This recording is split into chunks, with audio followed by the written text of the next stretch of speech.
એક સારા સંદેશ સાથે સમાજને એક સંદેશ આપતું આ એક મૂવી છે. બહુ સરસ પિક્ચર આ સક્સેસ થશે અને એમાં મારો કમ્પ્લીટ હું યોગદાન આપીશ. સાહેબ, એ પિક્ચર એટલું બધું જબરજસ્ત હૃદયસ્પર્શી બનાવ્યું છે. મને બહુ જ ગમી પિક્ચર અને હું વારંવાર મારા ગામડે પણ હું આ પિક્ચર બતાવીશ. જ્યારે કોઈ પણ કામ હૃદયને સ્પર્શે ને ત્યારે એ સાર્થક બને. આજે હું માનું છું કે આ ફિલ્મ મને જોયા પછી એવું લાગ્યું કે કદાચ ઓર્ગેનિક રિવોલ્યુશન આવશે. ગાંધીનગરમાં આપણે દીવા સ્વપ્ન જોયું. જ્યારે વાત ગાંધીનગરની આવે ત્યારે લગભગ મોટાભાગના દીવા સ્વપ્નો સચિવાલયની અંદર સમેટાઈ જતા હોય છે. નરેશભાઈ પ્રજાપતિએ એક એવું દીવા સ્વપ્ન જોયું કે જ્યાં એમણે ગ્રામ્ય જીવનની ભૂગોળને રજૂ કરી. એક ખેડૂત પરિવારને ધરતી માતા સાથેનો કેટલો એક લગાવ અને પ્રેમ હોય એ રજૂ કર્યું છે. ગામડાનો ખેડૂત પોતાના સંતાનોને શિક્ષણ માટે કેટલો ચિંતાતુર હોય છે અને એના મનમાં કેટલા સ્વપ્નો હોય છે એ વાતને એમને સુપેરે ઉજાગર કરીશ. એની સાથે એક ખેડૂતનો દીકરો વિદેશ જાય ત્યારે એની મા ઉપર કેવી પ્રતિક્રિયા અને કેવા પ્રતિભાવ એની મધર ઉપર પડે છે એનું પણ સુંદર આલેખન કર્યું છે. વિદેશથી દીકરો અભ્યાસ કરીને જ્યારે આવે અને એ જ ગામમાં પાછો આવીને પોતાના પિતાના સ્વપ્નને પૂર્ણ કરવા માટે જ્યારે ગામમાં પગ મૂકે ત્યારે ગામના કાવા દાવાની પણ એને જાણ થઈ અને ગામની અંદર પણ રાજકારણ હોય છે એ વાતને પણ આ પિક્ચરની અંદર ખૂબ સારી રીતે એમને રજૂ કરીશ. ઓર્ગેનિક ખેતી દ્વારા ઓર્ગેનિક ખેતીનું મૂલ્ય એમને સમજાવીશ. ખેડૂતોને એક નવી દિશા આપવાનો એમનો આ દીવા સ્વપ્નના માધ્યમથી એક સુંદર પ્રયત્ન પણ રહ્યો છે. અને છેલ્લે કોઈ પણ ખરાબ કાર્ય કરેલા વ્યક્તિને આ જન્મની અંદર જ એને ભોગવવું પડે છે એ વાત પણ કોર્ટના માધ્યમથી એમણે એક સમાજને સંદેશ આપ્યો છે. એટલે કહી શકાય કે એકી સાથે એક ગરીબ ખેડૂતના ગામ સાથેના સંબંધોને લઈને એના દીકરાની વિદેશ સુધીની સફર યાત્રાને ફરી પાછી ગામની અંદર પ્રસ્થાપિત કરી અને તમામ ક્ષેત્રે ખેતી, શિક્ષણ, વિદેશ, ઓર્ગેનિક ખેતી અને ગામની અંદર એક સ્કૂલ શરૂ કરી અને ગામના બાળકોને પણ અભ્યાસ કરવાનું આખું એક દીવા સ્વપ્નનો અનુસંધાને એમને જે સંદેશ રજૂ કર્યો છે એ ખરેખર ખૂબ વખાણવાપાત્ર અને પ્રેરણારૂપ છે. આ માટે ભાઈ શ્રી નરેશભાઈને વિશ્વ ઉમિયા ધામ તરફથી ખૂબ ખૂબ અભિનંદન આપું છું અને સમગ્ર ટીમ અમારી ગાંધીનગરની અને સંસ્થાની બહેનો અહીંયા 2 કલાક સુધી સતત એકી સાથે કોઈ અવાજ કર્યા વગર જોતી હતી. એટલે મને એમ લાગ્યું કે ચોક્કસ આ પિક્ચર સારું જ હશે, કારણ કે બહેનો અવાજ ન કરે અને પિક્ચર પૂરું થાય એ પણ એક મોટી બાબત ગણી શકાય. પણ બહેનોએ ખૂબ સરસ એમાં સહકાર આપ્યો છે.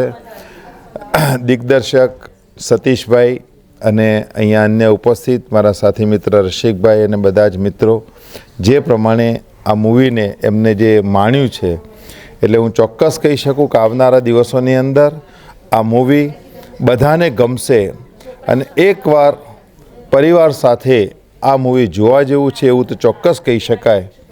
અને એક સારા સંદેશ સાથે સમાજને એક સંદેશ આપતું આ એક મૂવી છે.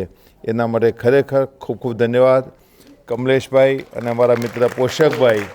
એ બંનેના આગ્રહથી અને એમની એક લાગણીથી ઓફિસ અને સંસ્થાનું કામ પડતું મૂકીને પણ આટલા સુધી હું ખેંચાયો છું. એના માટે કમલેશભાઈ તમને અભિનંદન, કારણ કે આટલા સુધી મને ખેંચી લાવવાનું શ્રેય ચોક્કસ મારે તમને આપવું પડે. પણ અંતમાં ફરી એક વખતે બધી જ ગાંધીનગરની બહેનોને ખાસ અભિનંદન કે સંસ્થાના માધ્યમથી મનોરંજન સાથે આપણે પણ કંઈક સમાજને સારા સંદેશ માટે કામ કરીએ એવો ભાવ આજે અહીંથી લઈને બધા જઈએ. એ ભાવ સાથે ફરી એક વખત ખૂબ ખૂબ અભિનંદન. આભાર. જે આજે આપણે બધાએ સાથે મળીને જે પિક્ચર માણ્યું એ ખાલી આપણે એકલાય નથી માણવાનું. ઘરે ઘરે જઈને એક બેન પોતાના ઘરે દીવા સ્વપ્ન સાકાર કરશે. આજે આપણે પ્રતિજ્ઞા લઈશું આપણા ઘરે જઈને આપણા પરિવારમાં દીવા સ્વપ્ન આપણે ઊભું કરવાનું છે. આપણા ઘરે બાળકો છે, વડીલો છે, આપણા દીકરા છે, 12 દીકરાઓ વસે છે, તો એ બધાને આ જે આખું પિક્ચર છે ને એનો આબેહૂબ ખ્યાલ એક એના હૃદય સુધી સ્પર્શી જાય. જ્યારે કોઈ પણ કામ હૃદયને સ્પર્શે ને ત્યારે એ સાર્થક બને. આમની મહેનત મારે સાર્થક બનાવી છે. એ કેમ બનશે? આપણે એટલા બધા જોયું તો ખરું, તાળીઓ તો પાડી, પણ આપને વિનંતી કરું છું કે આપણા સગા સંબંધી સર્વને આ વાત એના હૃદય સુધી ટચ નહીં થાય ને ત્યાં સુધી હું પોતે શાંતિથી નહીં બેસું. પિક્ચર એટલું હૃદયસ્પર્શી છે, બહુ સારું પિક્ચર બનાવ્યું છે. હું મોટો બિઝનેસમેન છું, સાથે સાથે ખેડૂત પણ છું. હું 5મા ધોરણ પહેલાં ખેતીની બધી ખબર પડતી હતી. મારા ફાધર પણ બહુ સારા ખેડૂત હતા. અમે સરસ 4 બળદ રાખતા અને સારી ખેતી કરતા હતા. પણ હું બિઝનેસમાં જતો રહ્યો. હવે 65 વર્ષ પછી પાછો ખેતીમાં આવ્યો છું.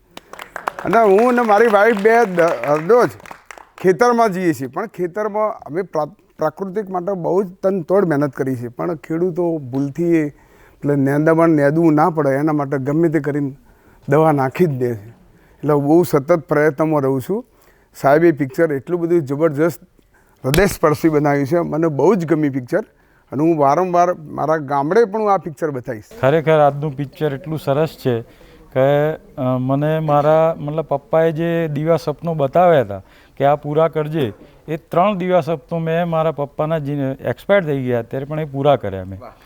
એક એમણે ભાગવત સપ્તાહનું મને કીધેલું તો બેટા મારે ભાગવત સપ્તાહ કરવી છે, તો મેં હમણાં રિસેન્ટલી 3 મહિના પહેલાં ભાગવત સપ્તાહનું આયોજન કર્યું. બીજી એમની ઈચ્છા હતી કે જ્વેલર્સ બનાવવું, તો મેં પપ્પાની ઈચ્છા પૂરી કરી અને જ્વેલર્સ પણ અત્યારે રેડી બનાવી દીધું છે. અને ત્રીજી ઈચ્છા હતી કે પિક્ચર બનાવવું. બચ્ચાને બહુ ઈચ્છા હતી પપ્પાને, તો એ અત્યારે પ્રોડ્યુસર તરીકે અત્યારે પિક્ચર બનાવવા જઈ રહ્યો છું. અને બીજી વસ્તુ એ કહેવાની કે આ પિક્ચર જોયા પછી મેં એવું એમને સજેસ્ટ કર્યું, આ કહેતા હોય તો આ આખું પિક્ચર ફરીથી આપણે પ્રીમિયર કરી અને રિલીઝ કરીએ. બહુ સરસ પિક્ચર આ સક્સેસ થશે અને એમાં મારો કમ્પ્લીટ હું યોગદાન આપીશ. તમારે જે જગ્યાએ જે થિયેટરોમાં રિલીઝ કરવું હોય બધા મારા અત્યારે આ કોન્ટેક્ટ કર્યા છે. 1100 થિયેટર છે મારી પાસે સ્ટેપનીમાં, બધે રિલીઝ કરીએ. તો આખું અત્યારે આમાં જેટલા છે ખેડૂત, ટીચર અને જેના બધા સરસ રીતે લીધા છે કે આમ આપણને આમ દિલથી અંદરથી થાય કે નહીં ખેડૂત તરીકે બહુ સરસ આ લોકો કરી રહ્યા છે, પણ આપણને કોઈને ખ્યાલ નથી. એ બધું આ પિક્ચરના માધ્યમથી ખબર પડશે. ફિલ્મની વાત કરીશ તો લગભગ 40 વર્ષ પહેલાં મેં એક ફિલ્મ જોઈ હતી, મંથન. એક્ઝેક્ટલી એ એક વ્હાઇટ રેવોલ્યુશન, એના પછી એક જે વ્હાઇટ રેવોલ્યુશન આવ્યું છે અને અત્યારે આપણે એને જોઈ રહ્યા છીએ. પછી ગ્રીન રેવોલ્યુશન આવ્યું છે સ્વામિનાથન. આજે હું માનું છું કે આ ફિલ્મ મને જોયા પછી એવું લાગ્યું કે કદાચ ઓર્ગેનિક રેવોલ્યુશન આવશે. ફિલ્મમાં ઓર્ગેનિક એકદમ જરૂરી છે તો બધાને ખબર છે. ફિલ્મની અંદર મેસેજ પણ છે અને થોડું ઘણું મનોરંજન પણ છે અને આ ટાઈપની ફિલ્મો બનતી રહેવી જોઈએ. માર દાળ ખૂન એ શું મેસેજ આપે છે સમાજને અને આ ફિલ્મ શું મેસેજ આપે છે, ખરેખર પ્રેક્ષકોએ નક્કી કરવાનું છે કે આપણે શું જોવાનું છે. તો આ ટાઈપની ફિલ્મો બનાવતા રહે નરેશભાઈ તથા એમની ટીમ છે.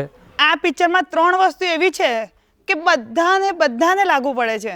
એક કે એજ્યુકેશન, કારણ કે એજ્યુકેશનમાં જે પેલા બીજા સર હતા ને કે એવું બધું બગાડવાની કોશિશ કરતા હતા, જે પેલા હતા કે રમત સાથે એજ્યુકેશન આપતા હતા, તો એના લીધે જે બગડેલા છોકરા હતા ને એ પણ હોશિયાર થઈ ગયા અને પણ એમની એક સારી લાઈન ઉપર આવી ગયા.